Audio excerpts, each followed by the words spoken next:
Hi, it's me, David, and I'd like to welcome you back to Life with Parkinson's. Thank you for taking the time to watch. This is a video I never dreamed I would be making. For the longest time, I thought I understood what it was like to live with a disability in a world where everything seemed perfect for everyone else, including myself.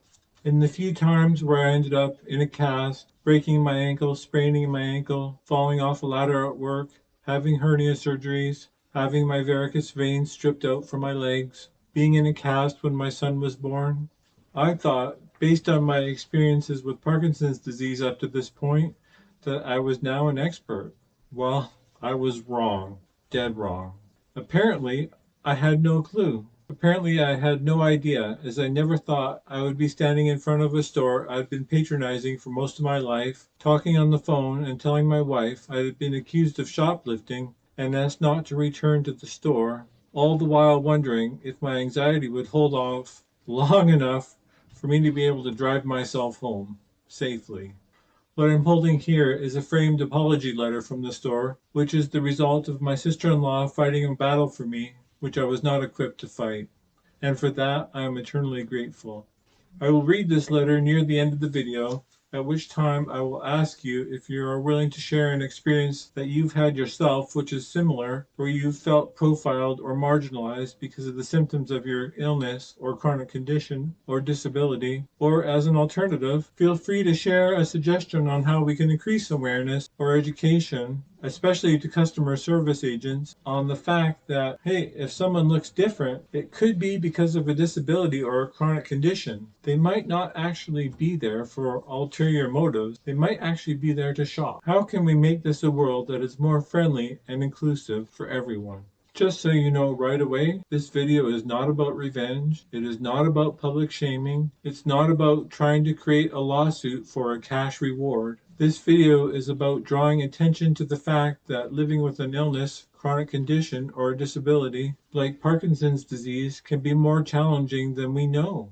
I want to increase awareness and conversation surrounding this topic so the likelihood of it happening to someone else is greatly reduced. I also want to ask a few questions as we go through my story that I don't believe I can answer on my own. When I asked my sister-in-law how would she tackle this topic, she said that perhaps you can approach it from an empathy point of view. In a world where people are lacking empathy for each other, and how we are all nervous to ask questions and are very quick to rush to judgment, she also reminded me that from what she was told, the worker who approached me had no idea I had any issues at all. They just thought I was a shoplifter. I've been going to the gym since last summer and have been using my backpack as a gym bag and hence generally using it everywhere I go, including shopping. Okay, you've probably already figured out what happened. Yes, I took my backpack into the store and I used it for shopping. Actually, I took it into many stores long before I began going to the gym, and nobody said a word. I got into the habit of using it because I could put everything in it. And when you can put your keys, your wallet, your phone, your glasses, your medication, and your water into a single item and use it for shopping, it's a lot easier than trying to dig things out of your pocket and trying to pay, especially when you're nearly off or on your way there. And also, who wants to touch the shopping carts and the shopping baskets during COVID scares? Like, the odds of the stuff being cleaned properly at a big store is very low, so I didn't want to touch other things. And you know what? A lot of other people were doing it too, and they're still doing it. So I didn't really understand what the big deal was. And when I'm shuffling and I'm near off, it's a lot safer than me using a shopping cart. When I can't walk properly, the shopping cart generally starts to get away a little bit, and using my backpack, I felt actually a lot safer. And as I grew more accustomed to it, I began to be numb to the fact that it's generally frowned upon to take a backpack into the store. I forgot. I used my backpack on walks and I put my water bladder in there, and so I began walking to the store. So I began to do a shop walk. One time I walked down the hill from my in-laws to pick up some potatoes, and the 5-pound bags of potatoes were a lot more money than the 10-pound bags. So I grabbed a 10-pound bag of potatoes and put it in my backpack. And as I was about to leave the store, I get a text from my wife, "Can you bring home some Diet Coke?" So I looked around in the pop section, and it was cheaper to buy the 2-liter bottles of Diet Coke than the cans. So I grabbed 2 of the 2 liters and put it in there with the potatoes. Wow, that was a heavy backpack, and it took me a long time to get home. The bonus was, though, I got a lot more exercise than I planned to do, so that was good. And so my habit continued. I got smiles and waves from the staff, and a lot of the times when I went into the stores, now that they're using self-checkouts, there was hardly ever an employee near the front. And a few times I actually had to go find employees to ring me out, because when you have the store coupons on the food that they're clearing out, at least at the stores I went to, you can't punch them into the self-checkout. So it's a lot faster and easier actually for the staff to ring you out. No one said anything about my backpack.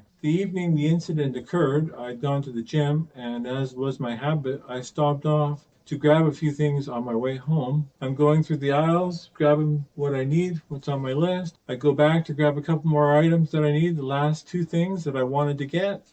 And as I'm putting the last couple items into my backpack, I hear very loudly, far away, "Sir, you can't use your backpack." I didn't know what was going on, so I continued to do what I was doing. And I heard rather loudly next to me, "Sir, take that out of your backpack right now." And I saw the worker start to reach for my bag, and that's when my anxiety took off and my memory went a little foggy. All I remember doing is pulling the items out of my bag, dropping them on the floor, and wanting to get out of there as quickly as I could before my anxiety flared up and I couldn't walk anymore. And as I was walking away, I heard behind me, "Don't come back again."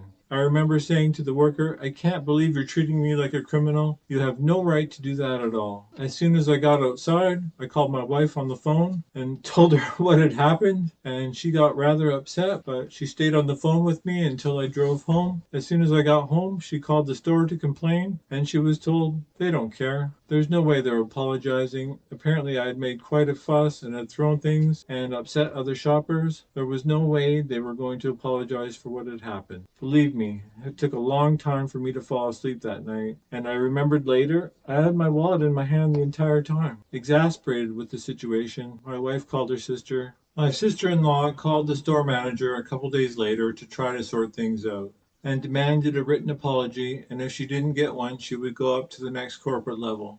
Amazingly, the store manager had no idea that anything had happened at all, and had to contact the workers who were on that evening to find out what had happened. What the store manager found out was that the worker who had actually approached me was on their break and was doing their own shopping at the time, and had assumed I was stealing because they have a major theft problem at that store. They never asked if I needed help and got upset that I became agitated during the altercation. My sister-in-law requested that they review the CCTV footage during the incident at that time in the area, and was told that they don't have any there. She, with years of management experience, explained to the store manager that it wasn't actually theft until someone left the store or attempted to leave the store with unpaid goods, and also explained my disability and explained that it was normal for someone with Parkinson's disease to become agitated in a stressful situation like that, and that shoplifting was a police matter, and employees at the store were unequipped to deal with such a situation,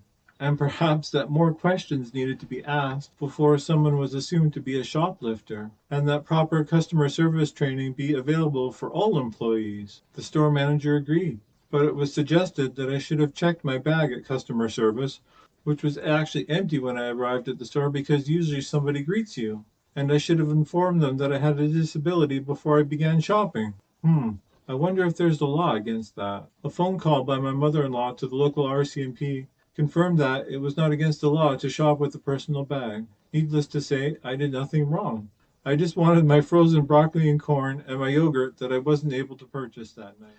Just a quick insert here. If you're enjoying this video and you find it helpful and you want to help other people find it, I ask that you hit the like button. That is the best way for this video to spread to more people. Thank you. This has been a very disturbing incident for me, and one that has been difficult to dislodge from my everyday thoughts. I mean, where do I go from here? It's taken me a long time to get comfortable to go shopping on my own. The anxiety that comes along with this chronic condition is hard enough to deal with on an everyday basis. To pile something as major as this on top of it, it's just like it could be the straw that breaks the camel's back. To be singled out in a store like that in front of other people with no evidence that I was attempting to steal is very humiliating and disturbing and marginalizing. The humiliation of that incident made me question my life as a functioning person with Parkinson's. I mean, was I no longer able to go shopping? Was I no longer able to run the family finances? Had I been developing pre-dementia-like symptoms? I'm terrified of that. But I began to question everything about myself and the management of my illness. I mean, am I not suitable to be out in public anymore? Is it wrong for me to be around other people at all? Because I am easily stressed out. Anxiety, when it starts, it just runs away. There's nothing I can do to stop it. It literally has a mind of its own. I mean, is it too difficult for someone to ask, "Excuse me, can I help you?" This brought me back to my sister-in-law's questions earlier on. Are we too afraid to ask questions of each other? I mean, does my blank face come through my N95 mask that badly that I make other people around me feel uncomfortable? Because of my Parkinson's, am I giving off a bad vibe that affects other people in a negative way? Am I constantly giving people a bad feeling that I'm unaware of because of my Parkinson's? Because when I go out somewhere, I feel that everything's normal. I have no idea how I'm affecting other people. I think everything is fine, but maybe I'm not completely normal like I used to be. Maybe I'm unable to pick up the general social vibe around me and shouldn't be around other people. Are we scared to ask questions of other people before we rush to judgment? Because if we don't get the right answer that we want, we might have to invest time in those people? I mean, where in the world has customer service gone? Does it exist at all anymore? I instantly believed that I was the instigator and not the victim. This incident has also affirmed, which I've experienced quite a bit up to this point, that education and awareness surrounding chronic illnesses is just not good enough. There needs to be a lot more work and familiarity with how people are acting in a store. I mean, if I'm having dyskinesia, or I'm having anxiety, or I'm getting stressed out, it doesn't mean that I'm a criminal. It doesn't mean that I'm there for ulterior motives. It just means that, hey, I actually might need some help. I mean, are we not innocent until proven guilty? Is it just easier for people to follow false assumptions without the reality that they might have to deliver an apology afterwards if they're wrong? If so, then ask some questions. Okay, I think I've gotten out what I want to say. It's time to read the letter. Dear Mr. David Gebhardt, we are very sorry to hear about the misunderstanding during your shopping experience with us. Each store have either a push cart or a carry basket to carry all your purchasing items. If none are available, please feel free to ask one of our staff members for assistance. Please accept this $20 gift card in appreciation of your continued support towards our store. Looking forward to seeing you back in our store. Sincerely, Front Store Manager. How can we create more awareness around us? Well, when I meet somebody new, I try to insert into the conversation as soon as possible that I have Parkinson's disease, and if I see them quite often, I let them know that I take medication on a regular basis. I also carry this ID card with me if I ever run into a situation like I did, which I never had time to pull out. I'd like to have this identification with me so that other people know that I might need help. I also have a medical alert on my watch, so if I run into an extreme situation, at least there's a way for someone to find out that there is actually a problem going on. On my car where my gas goes in, I also have a sticker showing that I'm trying to spread Parkinson's awareness. So what do you think about my story? And remember what I said before. This video is not about public shaming. This video is not about getting revenge. It's about spreading awareness and education to other people. So I ask you in the comments below, if you feel comfortable enough doing it, I know it can be hard. Please share an incident that you felt marginalized or profiled because of your chronic condition. Or as an alternative, provide ideas about how we can create awareness and increase education for the population around so that we can make the world a more friendly place for everyone to live in. I ask that we take this journey together, and I just don't mean the people with Parkinson's, I mean everybody around us. Thank you for watching this channel and for supporting it. Have a good day. Goodbye.